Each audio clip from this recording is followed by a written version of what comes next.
Sex and happiness both enrich our lives, yet it's surprising how few people can honestly say that they enjoy regular and fulfilling sex or describe themselves and their lives as happy. Host Laurie Handlers helps you to experience real intimacy and happiness. You'll laugh a little, learn a little, and we hope put a smile on your face and a smile in your life. Now here's Laurie. Hi, everybody. This is Laurie Handlers, and you're listening to Sex and Happiness, a show about sex and happiness.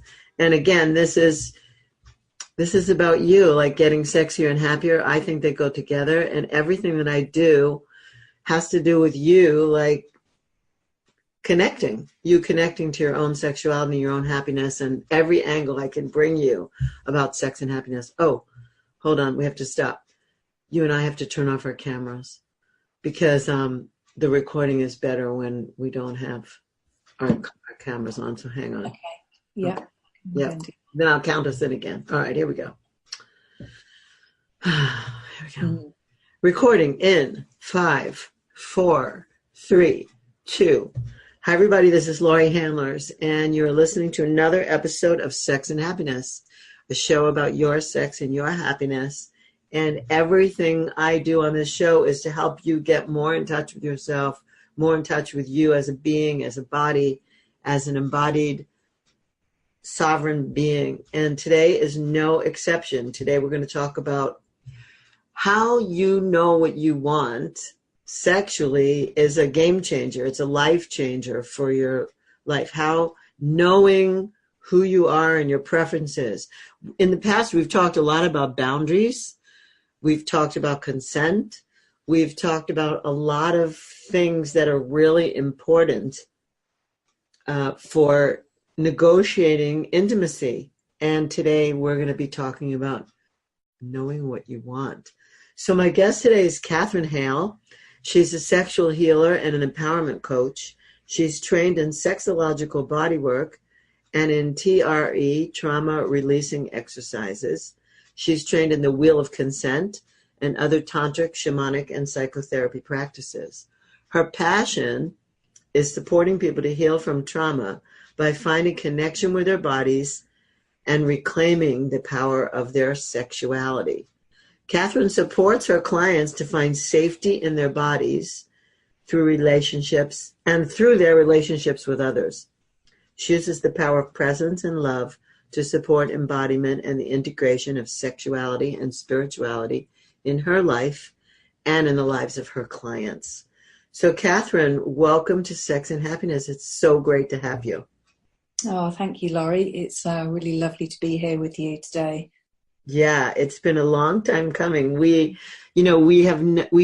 known of each other for a really long time, but we've never physically met. And I said, okay, enough. I'm reaching out to you. I want to at least talk to you, and I want to talk to you on my radio show.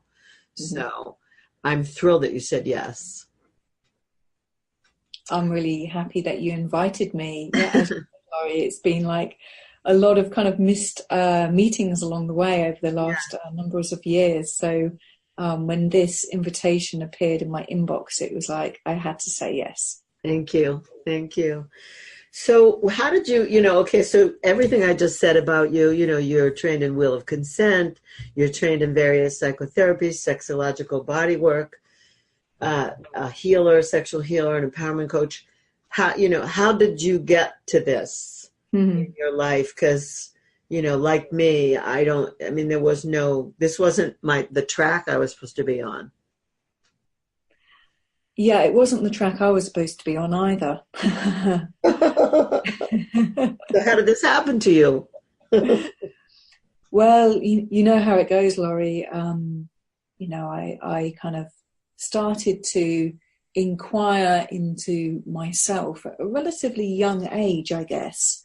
And, went into therapy and started to kind of ask questions about why I was feeling the way I was feeling, and started to unpack quite a kind of messy and complicated first part of my life. And that kind of therapeutic process went on for quite a long time. And in my then psychotherapy training, I remember having a conversation with one of my colleagues on the course, and she mentioned this place that she'd been. And it was one of those moments of grace where I thought, I need to go there. I need to go to this place that she'd mentioned to me. And it's a community here in the UK called Osho Lila. And it's an inspiring place with so much variety being offered there. But what really drew me there was the work around sexuality and the tantra work and the intimacy work and the work all around kind of connection and relationship. And so I appeared at Osho Lila one summer and was meant to be there, you know, for one event. And I just ended up staying and extending my stay. And I think I ended up being there for about 2 years on and off. And just kept kind of deepening into this process of unraveling and discovering who I am as a sexual being, who I am as a relational being. So that was that moment of grace for me to hear about this place that existed where I could go and really delve into these aspects of myself. Yeah, pretty much the same thing happened to me. So I mean, not Osho Lila, but really the same thing. Therapy didn't do it for me. I participated in Landmark for years, but that too, that was bodiless. That was like instead of the headless horseman, that was more like the head with no body. And then I found my way to Tantra. And it was fascinating. And it sounds like you were on a similar path, like you just couldn't get enough. Yeah. I was a thirsty camel, you know. I'd been led to this oasis and I could just drink. Yeah, beautiful. Feel myself. And then, so were you already like in psychotherapy practice then? And you integrated sexual healing and sexological body work into practice that you were already being as a professional, or you just developed a whole new thing? I developed a whole new thing. I'd got about 2 years into my psychotherapy training, and I remember saying, so when are we gonna work on sex? And they said, oh, we're going to do that at the end of year 3. And I can't wait until the end of year 3. You know? I knew I needed to go into this territory. So I was like, I need to go and I might come back, but I don't know at this stage. And I never did go back. That's not to say that what I learned from psychotherapy, it was a spiritual psychotherapy, psychosynthesis, and it was, you know, profound and very beautiful, but it didn't go into the depths that I wanted to go into. So by my journey of going into those depths, by going into sexuality and relationship and intimacy, I could bring what I learned in psychotherapy into the work that I now do in the arena of sexuality. So it was a movement forwards rather than a movement backwards, if that makes sense. Yeah, it does. It makes to me it makes perfect sense. I think it makes perfect sense to my listeners. I mean, they've been listening to this show for a long time and they understand, you know, they've heard from a lot of people who had a similar, you know, process, not the same, but a similar process, like waking up to the fact that we actually have a body. Yeah.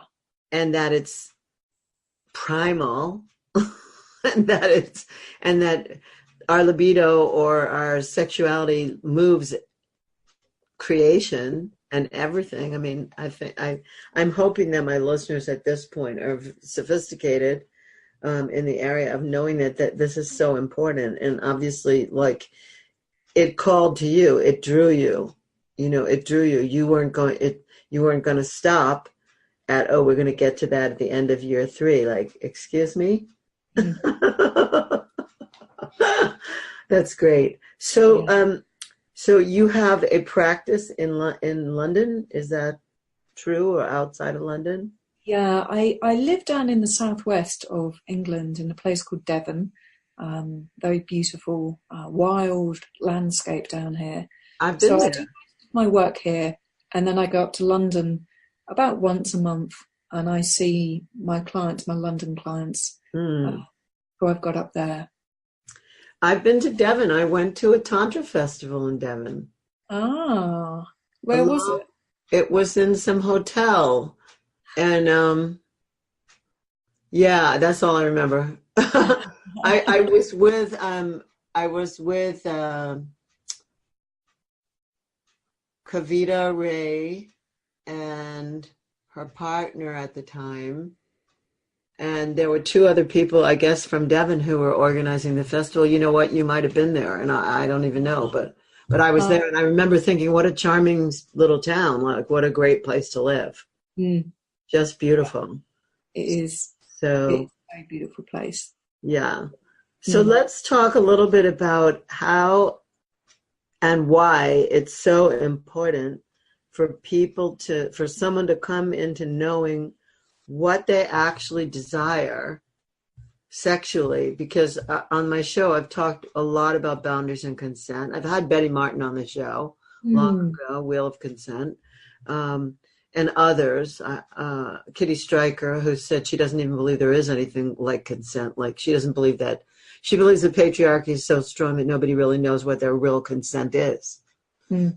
um, so when we're learning what we want sexually, why is that a life changer? Why is that so important? What I see when I'm working with my clients is that there is a huge tendency to go along with something Yeah. in the sexual arena. And when I ask my clients, what is it that you want? They often look at me with a completely blank face. And it's like, you know, this kind of moment of realization that they actually have choice in creating, the sexual experiences that they want to have. It's such a profound moment for them, and then the realization is that they don't actually know what they want. Yeah. So, I want to dovetail on this for a second. Sure. When I ask people what do they want, like in terms of their intentions, because I teach sex magic. And so I Mm. say, if you're going to create magic with your sexuality, like, what do you want? And they Mm. go, like they don't know. They Yeah. know what they don't want. They Yeah. know they don't want a relationship like the last one. They know they don't want to live in an apartment like the last one that was broken down or flat. They know they want a better car. They don't want this clunky old car, but they don't really. If I say, if you could have anything, what do you want? And they just look at me with blank stare, the same exact thing. Mm. And you're talking about sexuality, which is like the crux of relating in a certain way, and they just don't know. Yeah. That's amazing. So, okay, so here's what we're gonna do. We're gonna make a cliffhanger. We're gonna take a short break here, and we're gonna leave people at the edge of their chairs, and Mm-hmm. then we're gonna find out how we go about finding out what they do want. Mm. And I think this is like, I can see that this is like the $1 million question. It really is. It really is.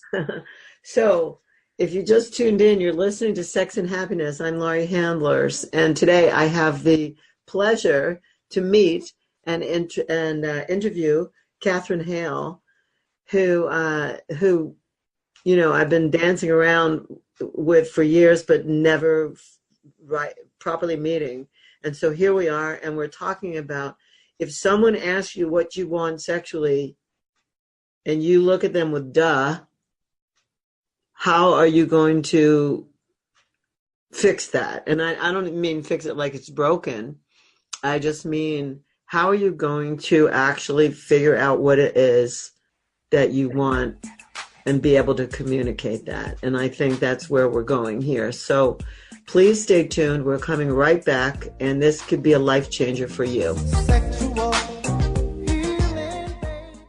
Did you ever stop to think that love is your birthright? That you don't need to earn it or prove it? You just need to live it. I'm personally inviting you to the path of true love, power, and freedom. If you're ready to enliven your soul through conscious sexuality and dive deeply into profound ritual that frees your heart, I'm inviting you to join us for the Spiritual Sexual Shamanic Experience. This is better known to most of you as the ISTA Level 1 training.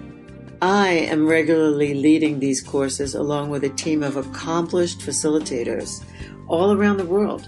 As a matter of fact, these trainings have taken place in 34 countries. For information on when I'm leading, go to butterflyworkshops.com.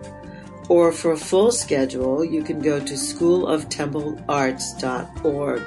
Please consider this invitation seriously because love and freedom are your natural state of being. Are you wondering what book to read to jumpstart your life? Get the best from relationships? Attain the deepest feelings of intimacy?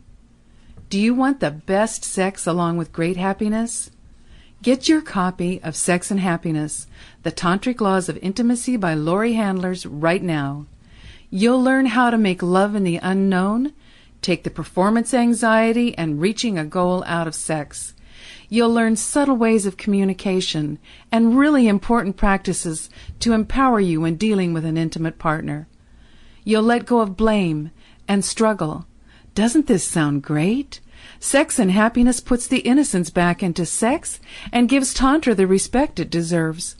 Take charge of your life, physically, emotionally, and spiritually with Sex and Happiness by Laurie Handlers, only $19.99 paperback and $14.99 ebook. Order your copy today by going to butterflyworkshops.com. That's butterflyworkshops.com for your copy of Sex and Happiness.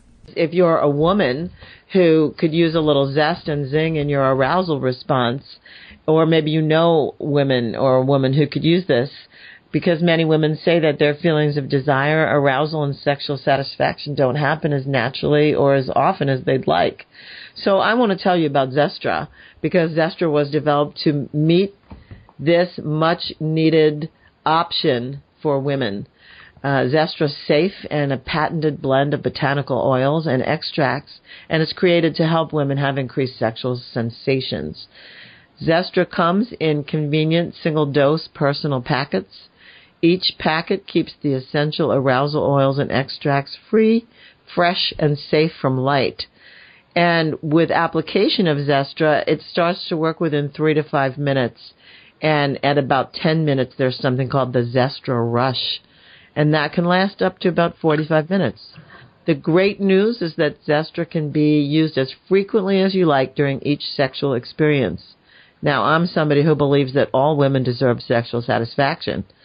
That's why I do this show, in case you hadn't noticed. So I believe that men and women deserve sexual satisfaction. So if you're a woman who isn't getting that kind of arousal response that you want, please call 877-426-8047. That's 877-426-8047. And please remember to say you heard about Zestra from Laurie Handlers on the Sex and Happiness Show.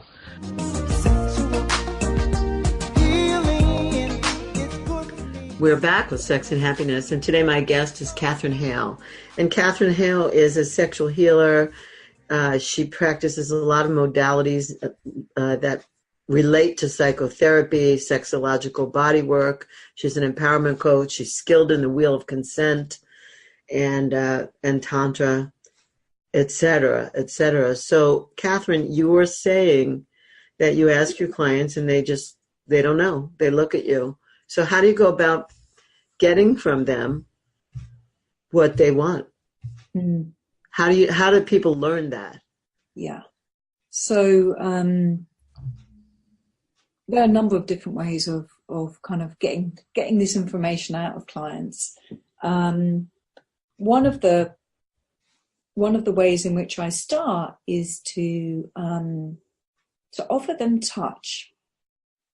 So this will probably be, if this is a first session, probably fully clothed touch. And, it's like, well, how would you like me to touch you in this moment? And I might limit it to a part of the body. So I might say, how would you like me to touch you on your hand? And then the invitation is for them to kind of rest into the body and to notice what the body communicates back to them. So often we kind of bypass the body and we kind of offer things from the mind because we think we've got to kind of say something to appease the other person. And what I invite them to do is, like, you've got all the time in the world. There's no rush here. So just kind of relax back, let your spine relax, breathe into your belly and just see what arises. And when you do that, a number of things can happen. They can go into kind of a panic because they've never given themselves the opportunity to rest back and listen. And they might need some coaching around that. And then after they've received that coaching, then there's a possibility to rest back, to follow that instruction of resting back, and to begin to listen to this very subtle voice of that might say, I would like my hand to be held, or I'd like my hand to be gently stroked. And once they make that request, I'll then do the action, and I will, touch the hand and do as they've asked. And the invitation is for them to really open to receive that touch and to notice how it affects them. And I might say something like, did you receive what it is that you wanted? And they might say, well, actually, I would have really liked it if you'd gone a bit slower, or would have liked it if you'd have used more pressure. And I would say, great, okay, so ask me those questions. Often we're so used to not getting what we want that we're willing to accept any kind of little crumbs when it comes to touch. And so my invitation to my clients is to go beyond the crumbs. And this generally kind of, opens up that place where there may be a feeling of lack of self-worth or, low self-esteem. And there may be tears. It's like, wow, I can really ask for what I want. I don't have to make it smaller than it actually is. And there can often be this fear that if they ask for what they want, then they're going to have to give it back to me. So I make it very clear that this touch is for them. And they don't have to give anything back to me. So there's no agenda in my touch. I'm not touching them because I want something back. I'm touching them because they've made a request to which I've said yes to. So they get to have repeated experiences where we begin to kind of tease out what it is that they want. They get what they want. And it's a deep process of validating them as a human being who has needs. This is so good. This is so good. I heard a few things in there. One is the fear of disappointment, the crumbs part. When I heard the crumbs, what I heard was, oh, yeah, I could think of so many people who don't say exactly what they want because they've been disappointed so many times by Christmas, let's just say. I mean, we don't have to blame it on anybody. We just say, like, by Christmas presents or birthday gifts, that they just won't say what they want because the disappointment, the anticipation of disappointment is so great. That's one. And then the other part is the lack of self-worth. Like, really, if I asked you for what I wanted, you would really give that to me? With no agenda? I don't even have a file folder where to categorize that. Yeah. So it's so good, and starting slow and simple, on the hands, and it's very sweet what you just said. I mean, I was lost in it when you were describing it. I was like, oh yeah, what would I say? And I want to let you know that I recently have been, I personally have been relating to someone who really gives me what I want. Really, probably for the first time in my life, I'm getting like everything I want in the physical realm, like everything. And I cry often because I'm so humbled by the experience of this is exactly what I dreamed of. I've told people before, but they didn't necessarily listen. So I just put myself in that situation as you were describing it and thought, oh, I needed you back in another day. But now that I have what you're talking about in my life, like on a regular basis, it's humbling. It's moving to the core. Yeah. And what you've spoken into there, Laurie, I see playing out a lot for people is that they're so used to being in relationships where the other person doesn't listen to what they want. So the other person will have some kind of agenda when it comes to the touch.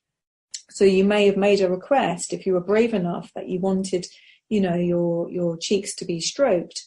And the other person may think, well, I'm kind of into cheek stroking, but what I really want is to stroke their hair. So they come in and do a little bit of cheek stroking, but then spend most of the time touching your hair.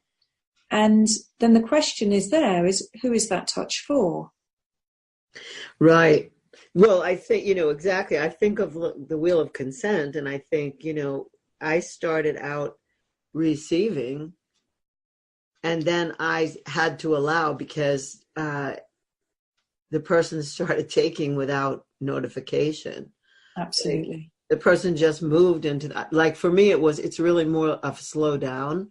It isn't so much like the cheek to the hair, but it's more like, could you just touch me slower? Could this be a slow build? Could this be almost imperceptible moving to, oh, now I can actually feel that. I'm just telling you, I'm divulging what I love. I like slow, sweet, almost imperceptible touch that's like a tease, and then maybe it could get a little more pressuresome, but I don't want it to speed up. And I don't want the touch to speed up and then move into intercourse like in 5 minutes. Like I don't want that. And I literally have had to do stop a partner in the past and do emotional release hand screams right in the bed because the taking for his own gratification took over within minutes. So I hear you, and I'm just like, I'm feeling into your clients and just going like how lucky they are to find you. Thank you, Laurie. And what you're describing there, I suspect the majority of your listeners have experienced that. Yeah, where all of a sudden the train left the station and it just started barreling down the rail. Yeah. And the person got like the crumbs that you're talking about. They got the beginning of what they want. And that was just a seduction for the other person to just barrel ahead down the rails and leave them behind somewhere in this. Like a lot of people who dissociate, like get left behind at the station. Yeah, absolutely. Absolutely. So I'm sure my listeners, when they're listening into this show, they're going to be like, oh, I hit pay dirt now. They're talking about how I can actually get what I want. Yeah. Yeah. So how long does it take? I mean, I know that people are all different and everything, but like literally when you start so slowly like this and you touch someone's hand and then it works into other areas of sensuality, and I'm going to call it sensuality because it's like learning our sensuality has more distinctions than learning our sexuality. So what would be like a regular client who would come to you, like how long would it be able to take them before they could actually have a whole vocabulary of how they want to be, how they want their body to be touched. So it's a bit of one of those questions like, how long is a piece of string? A lot of my clients who I work with are coming to see me with a trauma history, and sometimes a very complicated trauma history. So those clients are going to need, a lot of repeated experiences. Those repeated experiences of validated touch get stored in the long-term memory. And so they become like accessible reference points that, touch is safe, touch is going to create the experiences that I want. If I'm working with somebody who doesn't necessarily have that complicated trauma history, sometimes a client can really get it in one session. They will need to go away and to practice it. And I give them kind of give them games essentially, so that they can go away and kind of deepen their experience of this. It's one thing to be able to do it with me, kind of a safe person in a kind of therapeutically held space. Right. It's quite different taking it back into a relationship with a partner. So I often recommend to the women, because it's predominantly women that I work with, that if they take it home to their partner, if it gets complicated, then to come back with their partner and to see me, so that I can guide them both through it. Because often if we're trying to kind of teach our partner something new, then it creates this power dynamic, which doesn't necessarily create the situation in which change can happen. Right. You actually answered some questions that I was going to ask you. Do you predominantly work with women? And then, do you see them with the partners? So I think that's wonderful. I mean, it's great that women would seek you out, and then that they would realize that they need to bring their partner in for a session to see you, so the partner can learn. Something that I found about men is they want to get it right. Yeah. If men realized, I think when men have the awakening in heterosexuality, anyway, I can't speak about what I don't know enough about, like in terms of being gender bending, or non-binary. But I can speak about heterosexuality, where I think men, when they actually get it, that they're not listening or seemingly ignoring requests, or something that they say or do hurts us, but we may not always say. When they actually find out that when we get really quiet, or we just, what you said in the beginning of the show, go along, and then they find that out, it's a big awakening for them. I think they can get very moved. I mean, especially if they're in a process of being sensitized. I think they go, wow, I had no idea that could hurt you that way. Or that, I remember the partner at the time saying to me, "Are you doing emotional release?" And I said, "Yeah, I'm doing hand screams right here in the bed so that I don't kick you in the head." And he was just like, "Really?" I said, "Yeah, I want to kill you right now." Everything started good, and it usually does. And then your attention span goes or whatever, and you speed up. And now I feel like, no, I'm not riding this train. Yeah. Yeah. So I give men a lot of, I give them the benefit of the doubt that there's just some things they don't know. And if we don't say, and we don't have permission, because I don't know, I wasn't raised with permission to say, I like this. Yeah. Sexually, I was supposed to not say that I liked sex at all. you know, that was supposed to remain like in the mystique of me. You know, I'm the puzzle and you have to like crack the puzzle. Yeah. And that's so wrong, but that's the way we're educated. So, Catherine, it looks to me like you're like you're a disruptor. I like that word. You're a disruptor of the way of the, you know, of the status quo of how it is. And you're teaching women to have a voice about things they were never supposed to even talk about. Mm. Yeah. And, you know, when we think about, you know, a heterosexual relationship, then what I often see unfolding is that the woman will kind of be in that going along with position, and the man will be in the taking but without consent position. Mm-hmm. And, you know, the other dynamic is to be in, you know, serving and accepting. And I've worked with many men who seem to struggle more than women, and this is a generalization here, but seem to struggle more than women with being in the role of accepting.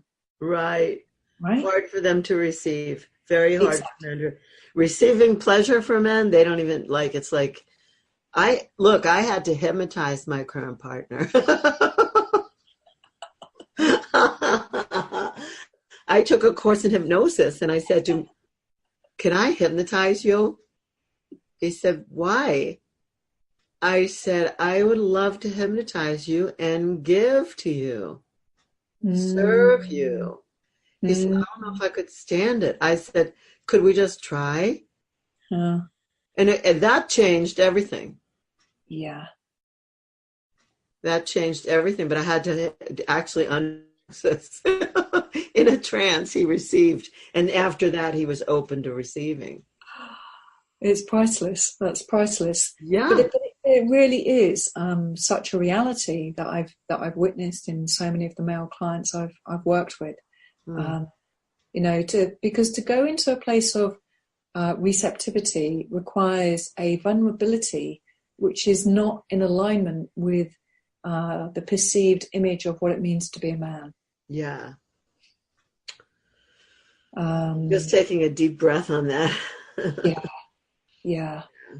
All right, we're gonna take a little break here, and when we come back, we're gonna find out how people can find out about you, how they can contact you, any tip, you know, a little tip that you might have for people to be able to start this on their own if they can't see you, or if they, you know, whatever.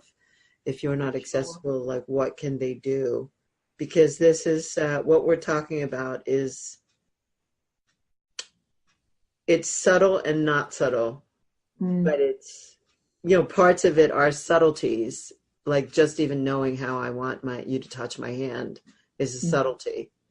And then it becomes larger than life if it's not touched the right way. And I've gone along for too long and I've been traumatized. So I'm asserting that many of my listeners have been in that very situation. So I'm Laurie Handlers. This is Sex and Happiness. I'm thrilled with what we're talking about. I'm talking with Catherine Hale, and we're going to come back. We'll give you a tip, and I'm going to tell you how to get in touch with her, because this may be the very, very thing that you need in a new or even an existing relating. How can you shift the dynamic so that you could actually get the touch that you want? And if you shift the touch, there's a chance that you can shift everything. So we're coming right back with that information. Don't go away.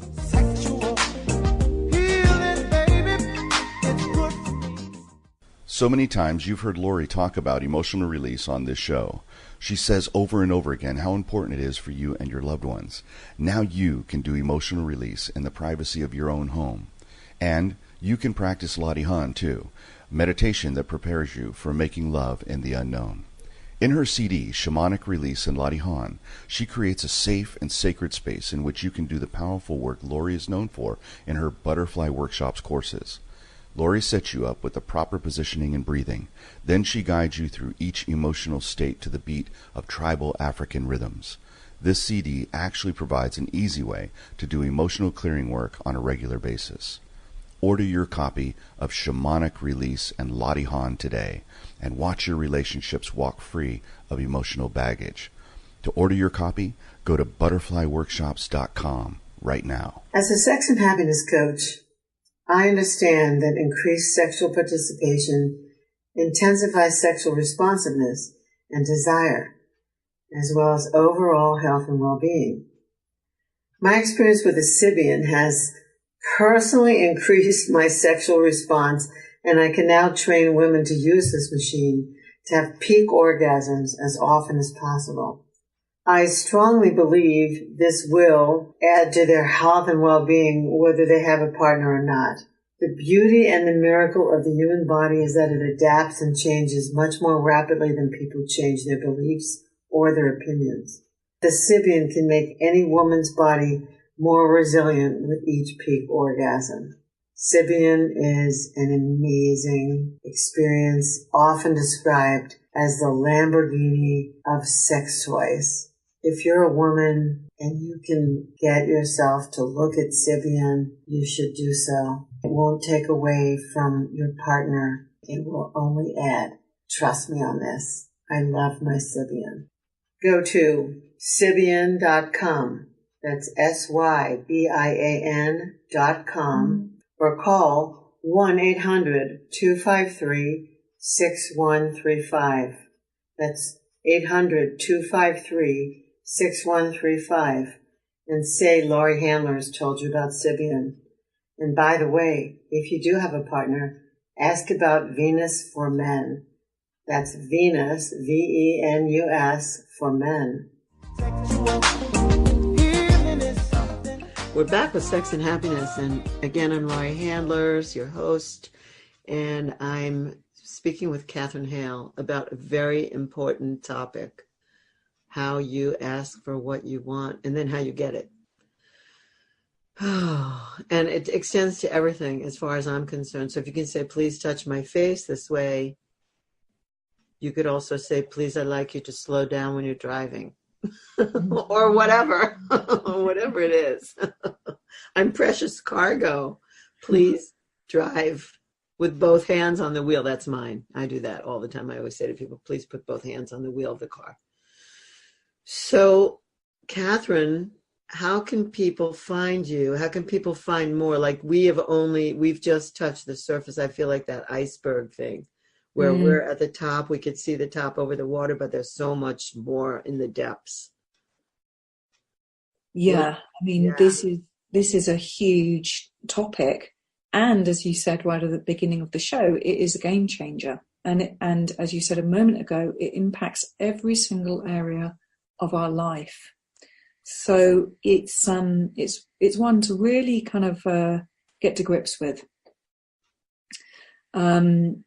So ways in which people can approach this. I mean, there are ways of working with me. I'm aware that, you're in the US and I'm in the UK, but I do offer sessions on this. I work on Zoom and Skype and offer sessions for individuals and couples, so they can begin the journey of unpacking what gets in the way of them asking for what they want. I'm also in the process, like Laurie, I've had about the last, about 7 or 8 months, I've kind of been in a place of retreat within myself. I'm going through the beginning of menopause. So I've been taking a pause in my professional life. And I'm just kind of coming into a place of awakening again.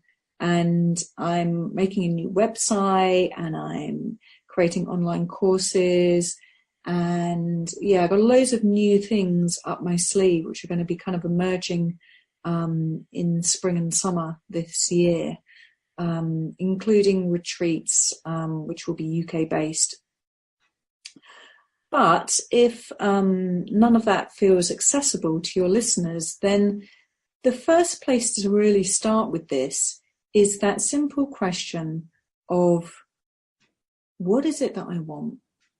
And to bring that into consciousness on a daily basis. So it takes a moment, or it takes a pause to answer that question.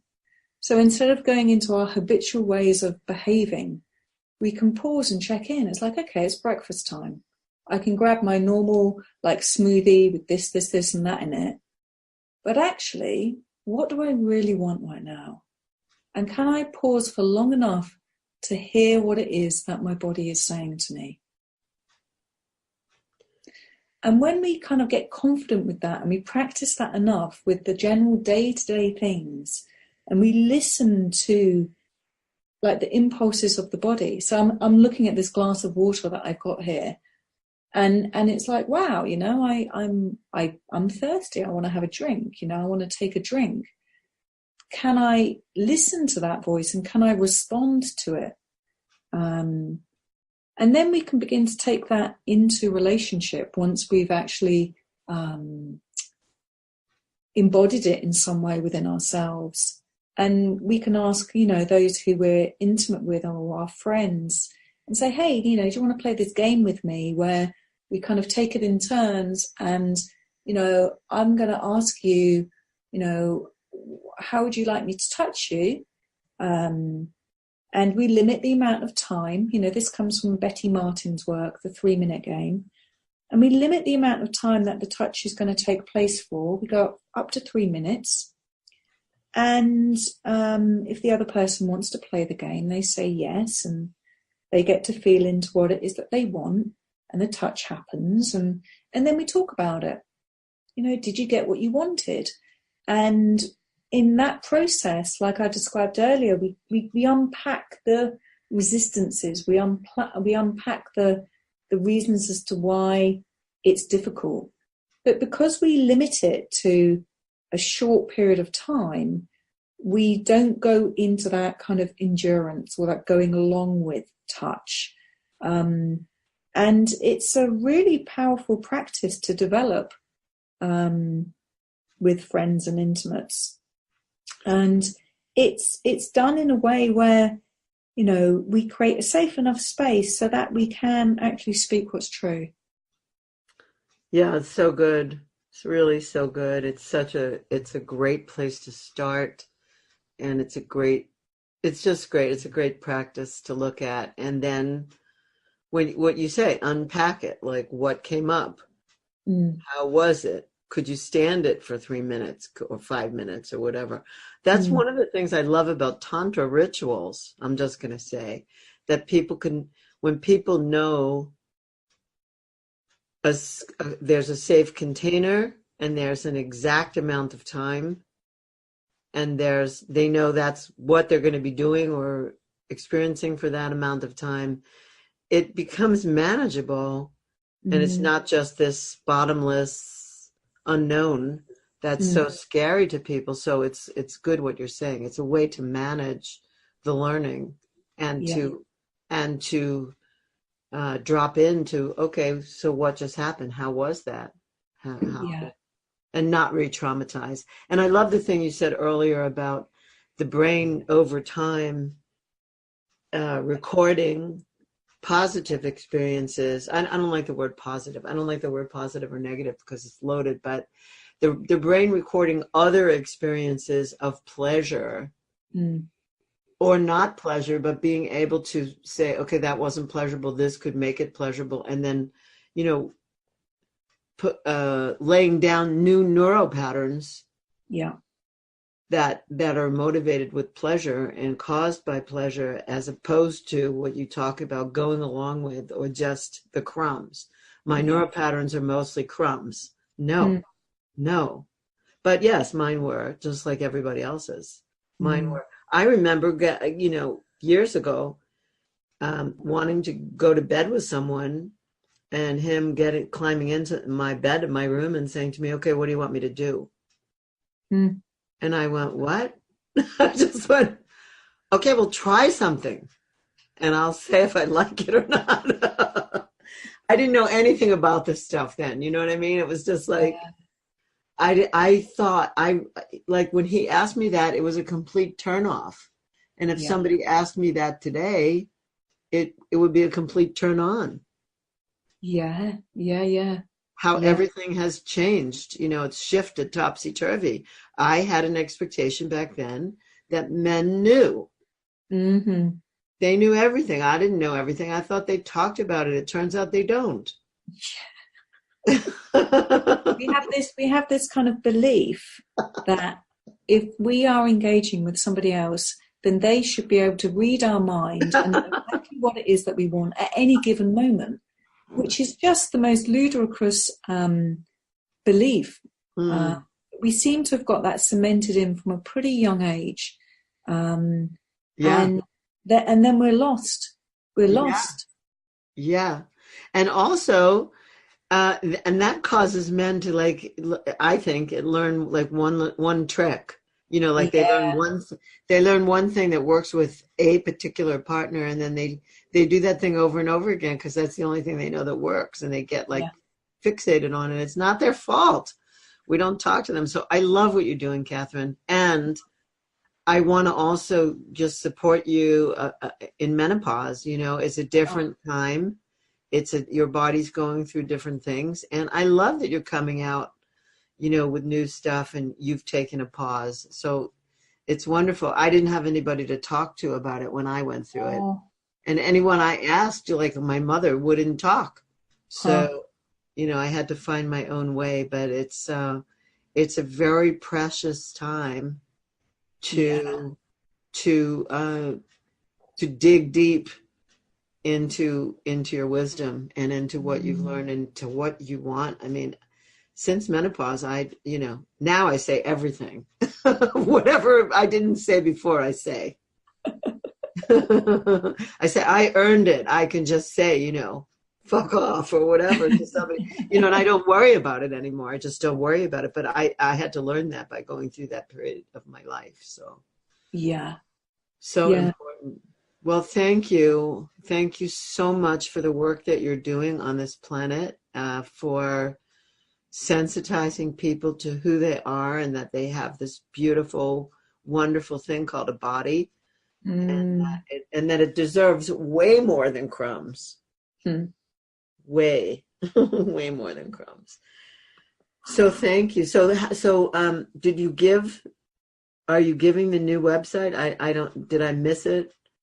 Are you ready to announce it? Do you know what? I mean, I've got a web designer building it right at this moment, but it should be www.catherinehale.co.uk. Great. And I want to spell Catherine because you spell it with a C, and a lot of people, at least in the States, spell it with a K. Okay, so it's CATHERINE,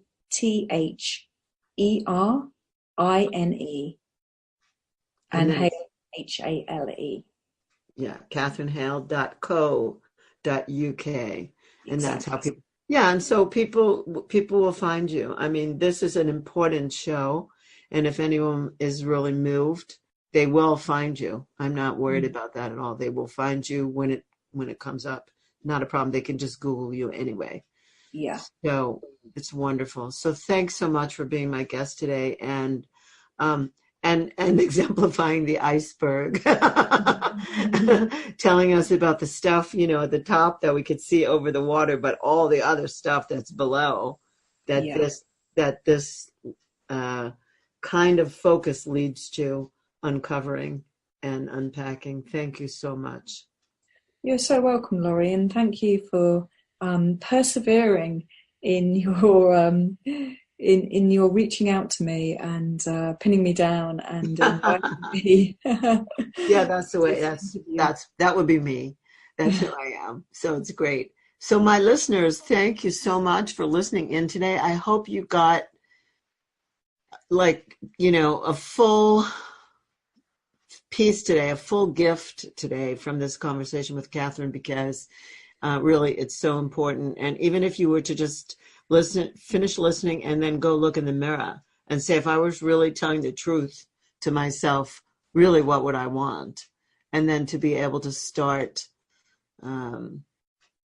speaking that, or even writing. I don't care what it takes you. Write a note, leave someone a note, write it in a card or whatever, but start speaking your truth. This is what's so very, very important.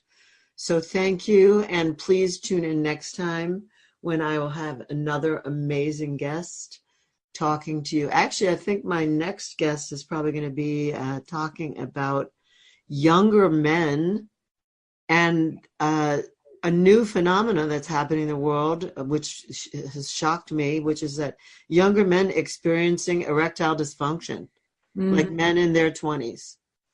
So we're going to be talking about that and what one man is doing about that. So do tune in. Even if you're not in your 20s and erectile dysfunction isn't your particular problem, don't think it's only older men, and certainly tell your friends to tune in. So this is Laurie Handler signing off for Sex and Happiness. It's been my pleasure to bring you this show.